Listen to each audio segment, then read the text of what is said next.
Good evening and welcome to the Casual Chef's Kitchen. Enjoy the show.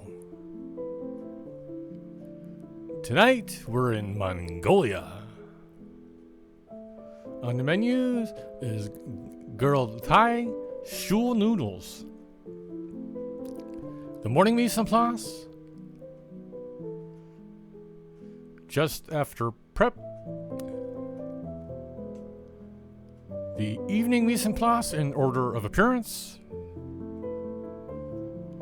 Heating up some oil in a Dutch oven. Sauteing some onions for a few minutes. Then I add the garlic and saute for about 30 seconds. Then I add the carrots and saute some more.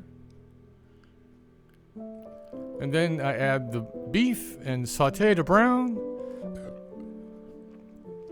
And then I add the beef broth. After it boils, I bring it to a simmer for about 15-20 minutes.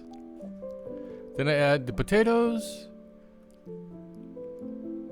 and simmer for about 15 to 20 minutes. And then I add the udon noodles. Here's the finished noodle dish in the Dutch oven. And here's the final presentation. Thank you for joining me here at the Casual Chef's Kitchen. I hope you enjoyed the show. Have fun cooking.